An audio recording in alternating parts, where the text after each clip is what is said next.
the on generation track. So without further ado, we are late, and we're going to start with the first paper here. And interestingly enough, it's going to be my friend Javier who's going to be presenting, but here as well. So spicing up things a little bit. It's going to be 20 minutes, and the topic is going to be about sentence embeddings with LDA. So the floor is yours, and we'll have. Thank you. So I'm Javier Sastre from Accenture the Doc. Today we are going to present together with my team, Sean Gorman, Ashley Nugen, and Anandita Pal, our work on generating meaningful topic descriptions with sentence embeddings and LDA. So one of the problems we have been working on at Accenture is to try to determine what are the reasons why customers are calling a call center. And well, a classic solution to this problem could be to pre-process the code transcripts in order to remove stop words and apply a lematizer, then encode the documents as batch of words weighted with TF-IDF, and finally apply the classic LDA algorithm in order to obtain a set of topics. So the topics produced by LDA are described by a set of keywords that, well, sometimes they can be more descriptive, sometimes can be a little bit fuzzy. And here we have an example of a topic that we have produced on the multi-voice dataset. So here we can see keywords train and book as two of the top scoring keywords. So probably this topic is going to correspond to a train booking intent. However, when we try to apply this approach to call center transcripts, many times it happens that these keywords are not descriptive enough in order to try to figure out what the topic is about. And we are forced to look at the documents for which the topic is predominant in order to try to find the exact customer asks, which is time consuming. And of course, because we are using a back of word representation of documents, we are not taking into account synonyms or homonyms. And of course, we are not doing co-reference resolution either. So we have tried to combine sentence embeddings with LDA. It's a new approach we have called ELDA, where the main idea is to encode the documents as batch of sentences instead of batch of words, so that LDA is going to produce topics described by key sentences instead of keywords, and potentially returning precisely these customer asks from the code transcripts. However, in natural language, you always have many different ways of saying the same thing. For instance, human agent may ask, where are you going, or what is your destination? So it's going to be difficult to find the exact same sentence across different code transcripts. And because of that, as is, LDA wouldn't be working properly. So in order to overcome this problem, first we need to do some sort of sentence normalization. And we can achieve that by applying a sentence embedding, for transforming the sentences into vectors in a semantic space, then apply a clusterization algorithm as DBScan in order to find groups of semantically similar sentences. And then for each group, we can choose one of the sentences in the cluster that is going to be used as the normal form of all the sentences in this group. And well, if we are to select one sentence, better to select the sentence that is the closest to the cluster centroid, which is going to be the one that is the most similar to all the other ones. So once we have normalized the sentences, we can finally build our, encode our documents as batch of normalized sentences and apply LDA in order to obtain these topics described by normalized sentences. Well, another problem that we have with LDA is that in advance we need to specify what is the amount of topics to generate. But in a new call center dataset, you don't know in advance how many intents you are going to have. So how do you choose the K? Well, one potential solution would be to try to choose a K that is high enough in order at least not to lose any important intent at the expense of generating an excess of intents that later should be discarded. But how much is a high K? So if we sort the topics in descending order by the amount of documents they have where the topic is predominant, we see that this number of documents per topic decreases exponentially. And if the case is big enough, we end up seeing this long tail of topics that are covering a small amount of documents in the dataset. So simply we try to produce different, we run LDA several times with different values of K until we see a certain amount of topics that are covering a small amount of documents. And well, here we are an example of topic that is produced with ELDA, and we can see here in, well, it's an ideal example, okay? So we can see here that the top two sentences are, I have your table booked for Tuesday at 15:15, and I'm looking for a moderately priced restaurant that serves Chinese food. So obviously this intent corresponds to a restaurant booking use case, but until which point we can expect that ELDA is going to generate proper topics in contrast with classic LDA, until which point these key sentences are going to facilitate the task of annotating the topics in contrast with the keywords of LDA. And well, now I will pass to Ashley Nugen, who is going to describe the dataset we have used in our experiments, our evaluation criteria. Thank you. Thanks, Javier. Yeah, so I'm sure many of you are familiar with the dataset multi-was, and that's what we use for our experimentation. There's over 10,000 dialogues in this dataset, and over 7 different intents, including booking a restaurant, booking a hotel, and so on. Each of these dialogues can have one or more intents in them. As an example, as you can see here, we use the terms in the speakers between the customer and agent to segment the datasets into utterances. So to validate our approach, we ran LDA, the bag of words approach, and use that as our baseline to compare ELDA to across 2 lenses. The first is accuracy and then interpretability. So I'm going to bring you through accuracy.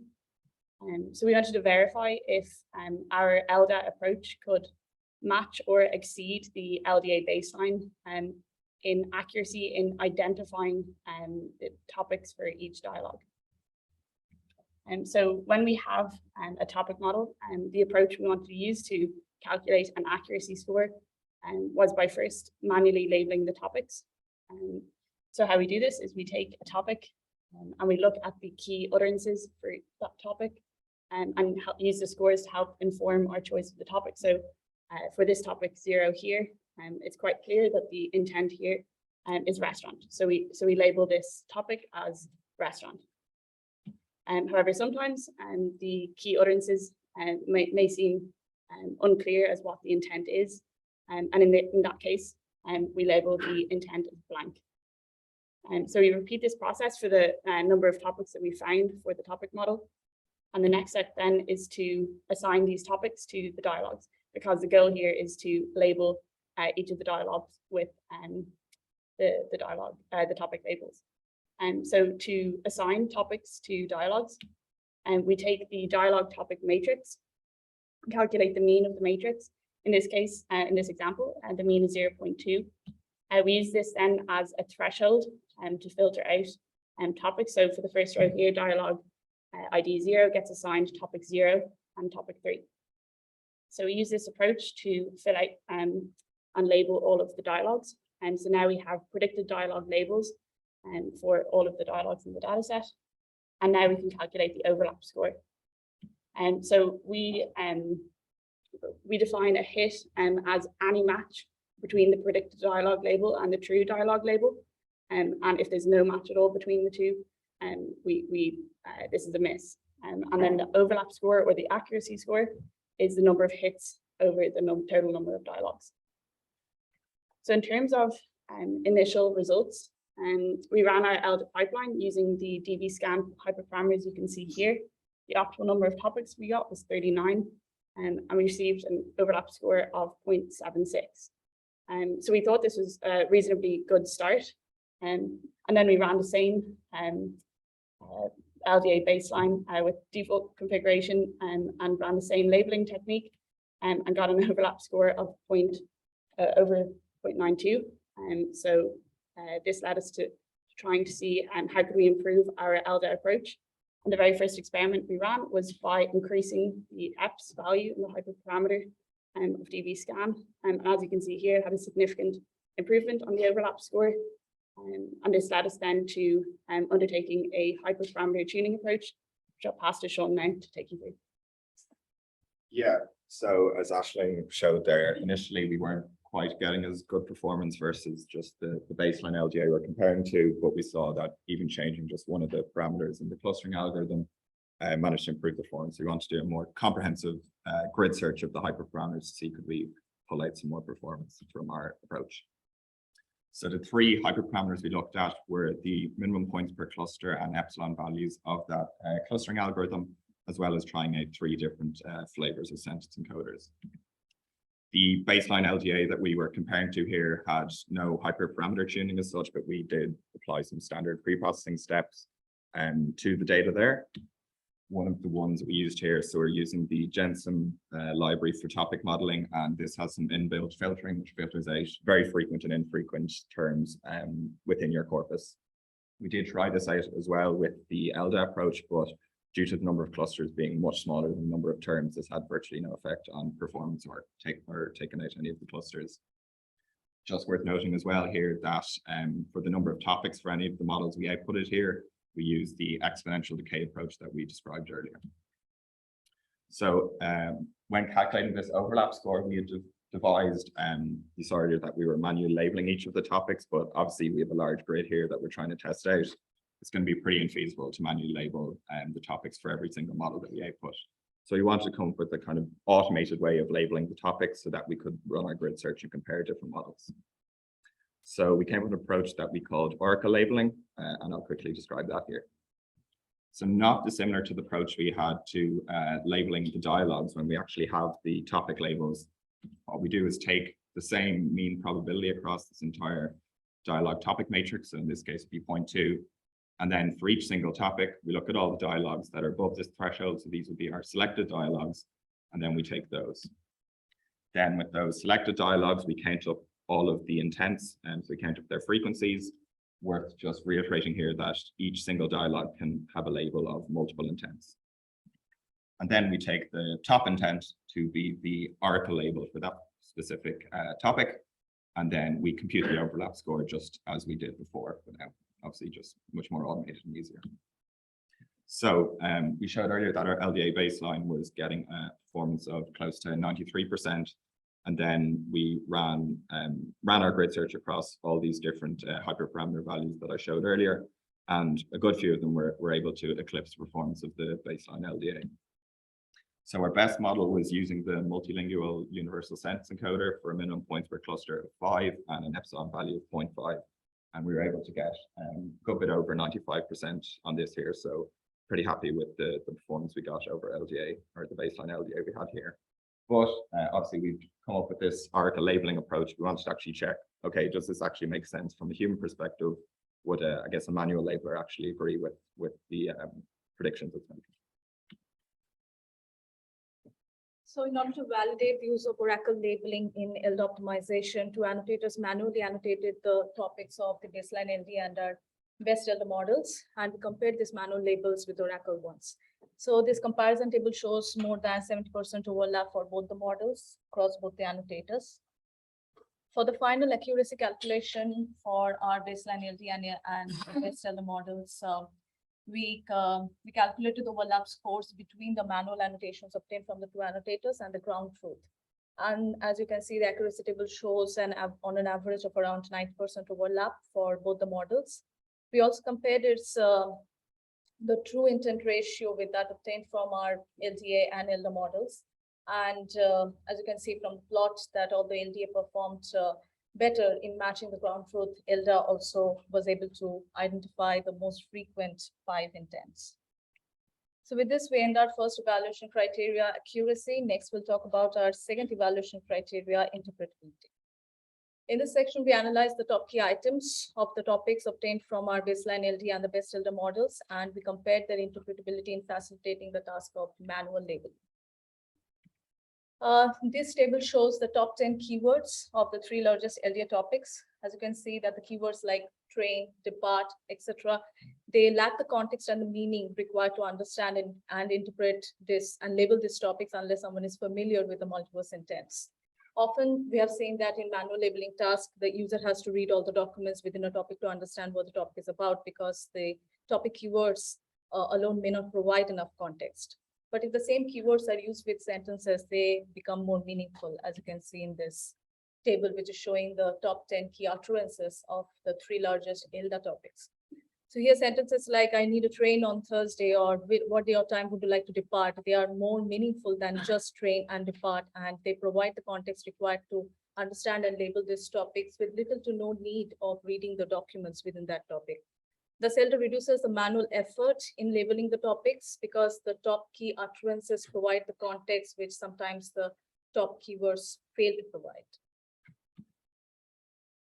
So to summarize, ELDA is an embedding-based LDA approach, which represents each document as a bag of utterance clusters, and each topic has a probability distribution over these clusters. And each cluster is labeled by the utterance closest to its centroid. We have evaluated ELDA against LDA using multiverse datasets, and the evaluation results show that the ELDA is on par with LDA in terms of accuracy, while producing more meaningful and contextual topic descriptions that accelerates the task of manual labeling. We believe that the optimal ELDA hyperparameters that we have found using multiverse can be used in other datasets because the semantic similarity distances depend on the sentence embeddings rather than the dataset itself. As part of future work, we believe that the overlap metric that we have used for ELDA optimization can be made more stringent, thereby improving the tuning process and in order to get better optimal values. With this, we end our presentation. Thank you so much for listening.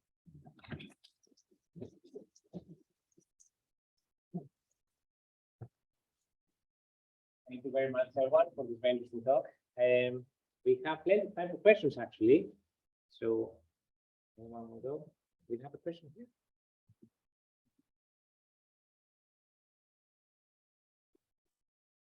Hi, Giuseppe Carinini from UBC. Thank you for the talk. I remember reading a long time ago that there is this choice in granularity for topic labels between words, phrases, and sentences. And there seemed to be a consensus that phrases were better for interpretability, especially when the system is discovering new topics that are might not be expected by the user. So I was wondering whether you consider also phrases as possible granularity and whether your approach could work even with like phrases instead of sentences. Phrases in contrast. Yes. Maybe you can press the microphone so people. Well, actually, at the moment, the experiments that we have run, we didn't mention this, but before all this processing, we did apply a sentence splitter on the different utterances. So actually, our utterances correspond to sentences. Well, roughly, of course, that depends on the accuracy rate of the sentence splitter.